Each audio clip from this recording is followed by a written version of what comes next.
Hey, welcome. Thank you for checking out this channel. You have stumbled across Stories After Midnight.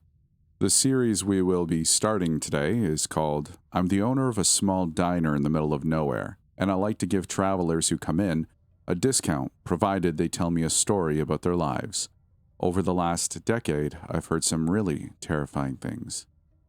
I appreciate you checking it out. I hope you enjoy it. Let's get into it. Hey there, strangers. My name is Ali Mae. I'm the owner of a small diner tucked away in a town somewhere in the middle of nowhere, Kansas. The diner doesn't really get much action aside from townsfolk and the occasional out-of-towner passing through and looking for a hot meal. And when those folk happen to come by, I like to introduce myself, bring them their food, and then sit down with them and explain a little game I like to play to pass the time out here. For some context, I inherited this diner from my parents and have spent practically my whole life in this town, aside from the rare trips to nearby events, markets, state fairs, etc. And those are really only reserved for special occasions. And I don't mind that. I enjoy the peace and quiet that comes with my lifestyle, and I can't deny that as far as lives go, I happen to have myself a pretty good one. I have wonderful friends, the sweetest husband, and a beautiful baby girl named Kate. But as nice as my life is to me, I can't deny that it's also real slow. Not many big things happen to me, if y'all understand what I'm saying. And so, whenever an unknown face walks into my diner, I ask them if they have any stories to tell me. And if they do, I'm always more than happy to give them a discount on their meal. I've been doing this since I was 22, so about 10 years now. Okay, so I'm going to admit something a bit embarrassing to y'all. The reason I had when I first started to do this was that I had recently found out about the notion of cryptids, and I thought the concept was pretty damn cool. More specifically, I thought people viewing me as a cryptid would be pretty damn cool. You know, some girl in some diner in the middle of nowhere that you end up spilling your darkest secrets to and then never see again. Wouldn't that be a kind of neat way to be perceived? Well, my spooky little young adult self thought so, and that's where it all began. Normally, people are quite hesitant to talk at first. However, they tend to warm up to the idea after I remind them not only will we likely never cross paths again, but I don't care about what kind of story they tell me. Whatever they feel like talking about, I'll listen to. I just want a break from the monotony of a small town life. And boy, have I heard it all. Love affairs, childhood traumas, bat crap deathbed confessions heard by nurses. The story of a very intoxicating and very hush-hush 2-month relationship a customer had with another woman in college before she tragically passed in an accident that she's never told a soul about since. Especially not her very Catholic now husband. But besides all that jazz, there's one type of story I keep being told: horror. Now I get why this is. Ghost stories, supernatural stuff, whatever you want to call it, that's the kind of thing people are hesitant to talk about. And in my opinion, half of it is because that's the kind of thing people are hesitant to believe. But who cares if you tell it to me? You're not going to see me again. So what's the harm in finally telling someone?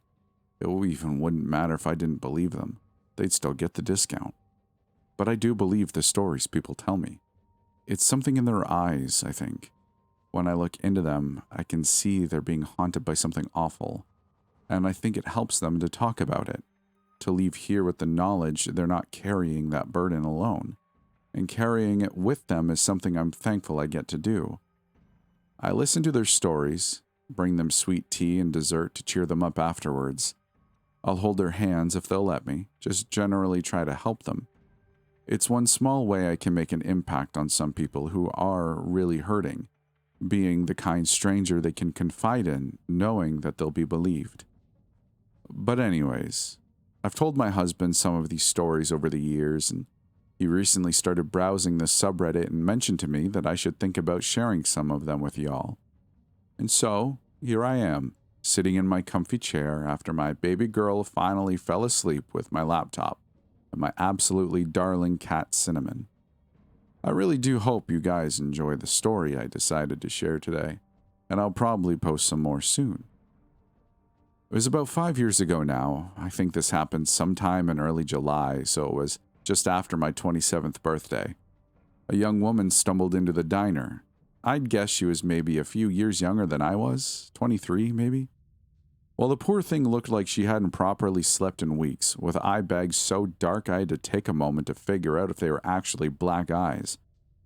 She sat down at a booth and I came over to pour her some coffee, which she gratefully accepted. I took her order, waffles with powdered sugar and a side of mixed fruit, and moved to sit down across from her. Instead of asking if she had stories to tell, I decided to ask her if she was all right, as the way her eyes shifted around the room and the way her hands trembled so violently as she tried to use the cutlery made me nervous that she was in some sort of danger. She looked at me and her eyes began to water, and in the softest voice you could ever imagine, she just told me that I wouldn't believe her. It was here where I explained some of the parts of my game, focusing on the fact that there's really no harm from talking about it if she wanted to. Our paths would probably never cross again. I remember the way she looked down at the table, as her hands moved to scratch quite violently at the skin on her arms, which were just covered in long red marks already. My heart absolutely ached at the sight, but I decided not to say anything for the time being, though it took everything in me not to reach over and take her hands away and hold them myself. Finally, she sighed and met my gaze as she nodded ever so slightly at me. She told me she had a stalker, and not one she thought was human. The first time she saw him was a few months prior when she was walking to her dorm alone one night, back when she lived right by the Appalachian Mountains. She had gone out with some friends and didn't realize how late it had gotten, and by the time she had started to make her way home, it was nearly 2 a.m. The fastest way to get home meant she had to use a small path that cut through the woods, and she told me she was too worried about the big test she had to get home to study for to really think about the dangers of walking through there at night. As she walked, she said she got that awful feeling that she was being watched, and out of nowhere she was hit with this horrific wave of anxiety, that her heart began to race like a scampering jackrabbit, and she broke into a cold sweat.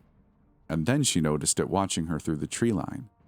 It was tall and vaguely man-shaped, although she said she would hesitate to call it that.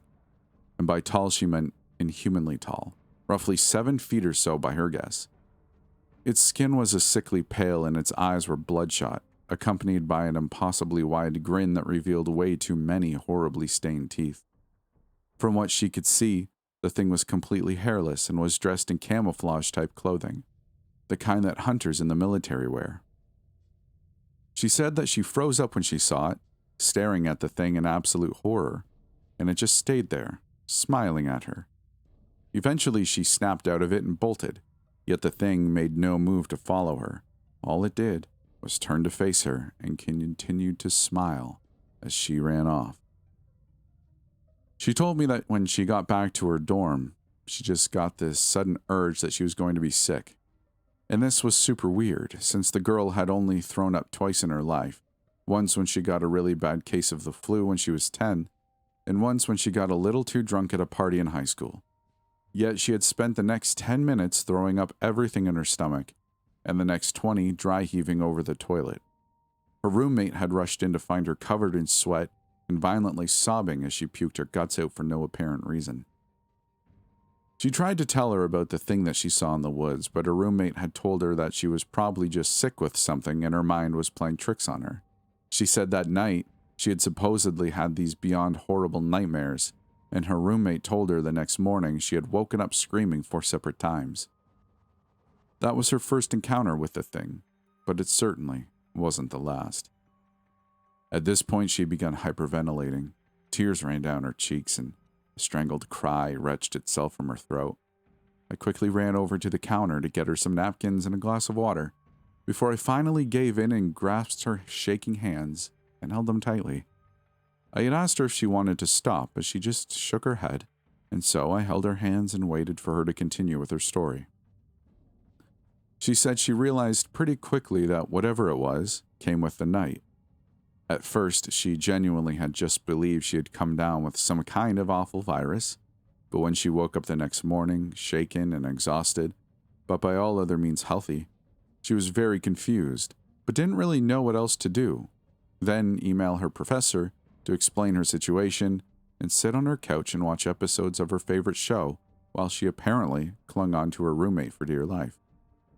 That was until nightfall came around and she saw the thing again, and this time it was watching her from her living room window. Instead of freezing up again, she just started to scream, and when her roommate rushed over to see what was wrong, she looked out the window and went pale as a ghost. She asked her roommate if she was seeing it too, and she just nodded before dragging her out of sight from the thing's view and calling the cops. Her symptoms immediately came back: the vomiting, the panic attack-like behavior, the sweating, all of it just like the night before. For some reason, though, her roommate was completely unaffected. Shaken, sure, but no sickness, no nightmares, nothing. Just like the few other people after that who saw it when they were with her. Although nobody ever saw it without her. And then the police showed up and things got even worse.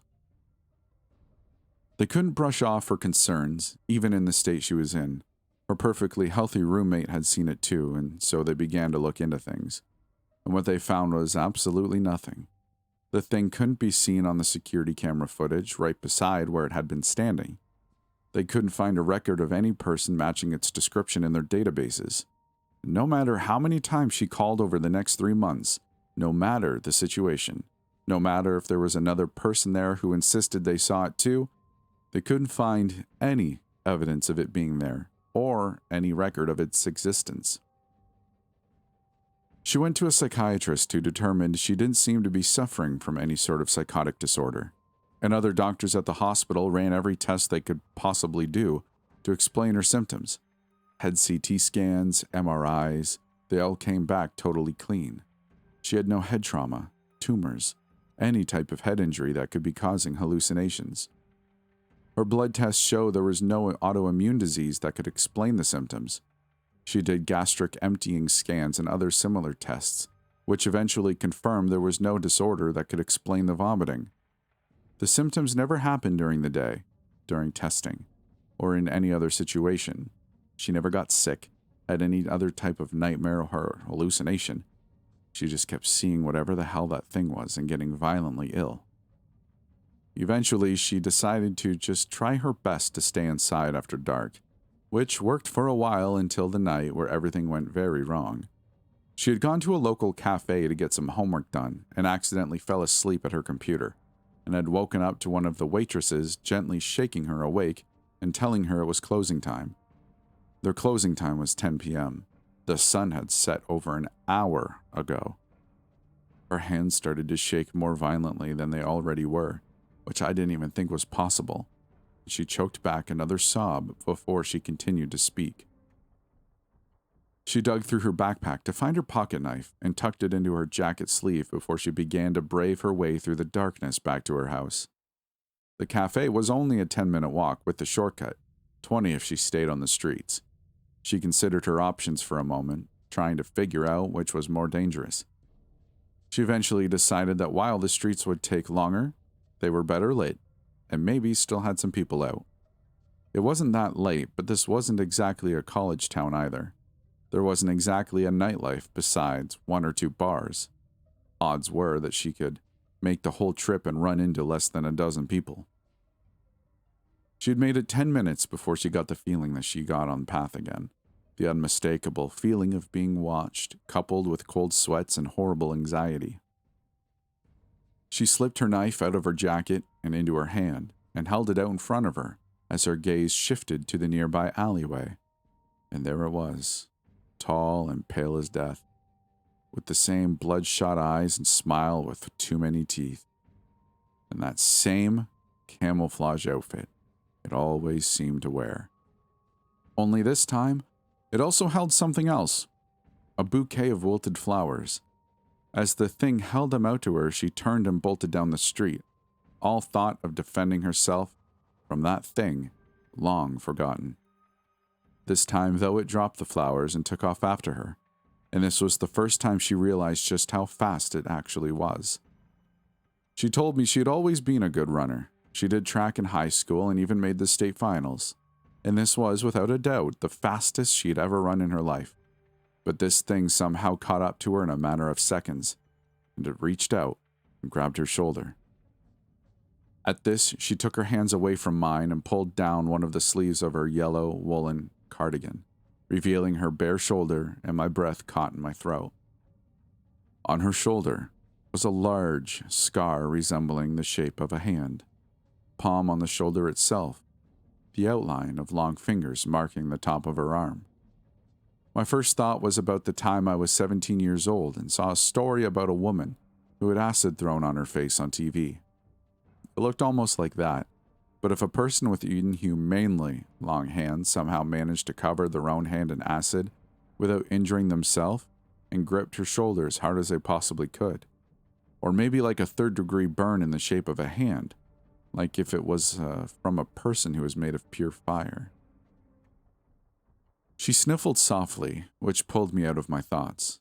In a whispered voice, she told me that the doctors said whatever burned her ate away the fat and a good portion of muscle in that shoulder. She can barely lift that arm now. As the tears ran down her face, she talked about how the pain she felt in that moment was like nothing else she'd ever felt before. She couldn't even describe it. She remembered collapsing to the ground screaming bloody murder, and right before she blacked out, she said she saw the thing lean over her, and with that horrible smile still on its face, it hissed out one word to her: soon. She woke up in the hospital 2 days later. Even after the wound healed, the pain never stopped, never got better. And that was it. That was the final straw for her. She withdrew from college, packed up her things, and moved states to live with her parents again. And for 1 week, things seemed to be okay. She thought maybe it didn't follow her here, until a bouquet of the same wilted flowers and an empty chocolate box, stuffed to the brim with bloody human teeth and fingernails, appeared on her parents' doorstep. It got closer after that, more and more cocky, until the night where it actually knocked on her window, banging on the glass with an almost maniacal frenzy until the police arrived. By that point, of course, there was nothing there, not a trace. Since then, she's just been driving around the country. Her parents have been sending her money for food and motels.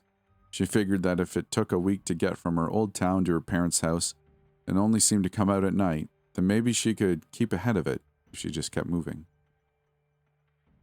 After a moment of stunned silence, I asked if I could hug her and rushed over to pull the shaking girl into my arms as soon as I got a nod of approval. I spent the next half hour gently stroking her hair as she sobbed into my shirt. I wanted to help this poor girl so badly, but deep down we both knew there was nothing I could actually do to keep her safe. But I told her the meal was on me, and I took her back to my house. It was still light out after all, so I figured it was safe. I let her take a long shower and helped bandage up her arms, made her dinner and introduced her to my cat. And then I cut up some fruit and placed it in Tupperware containers along with some cookies and gave her directions to the nearest motel. I still think about that girl all the time. It's been half a decade, and I haven't heard anything about her since. I don't know if she was killed by that thing or if she managed to outrun it, but I still pray every single night that one of these days she'll walk back into my diner and tell me the story of how she defeated that monster over more waffles covered with way too much powdered sugar and a side of fruit. I really hope you enjoyed that story. Part 1 of what looks like maybe 3, could be more depending on if more get released. But I hope you enjoyed it, and if you're on YouTube, please consider liking the video so YouTube knows it's not dog water. If you're on listening to the podcast, well, that's cool too. I thank you for listening. I really appreciate all of you who take the time to really listen to these stories. You know, I do my best with narrating and making them entertaining for you. I know you all appreciate it. You tell me all the time. If you'd like to do more than just liking the video, subscribing, or commenting, there is a Patreon or joining the channel as a member. I don't have many perks other than my sincere thank you. But either way, I just thank you for watching. And I hope to see you in my Discord or on Twitter, or at the very least in the comments. Thank you for watching. I appreciate you. Have a good day. And we'll see you in the next one.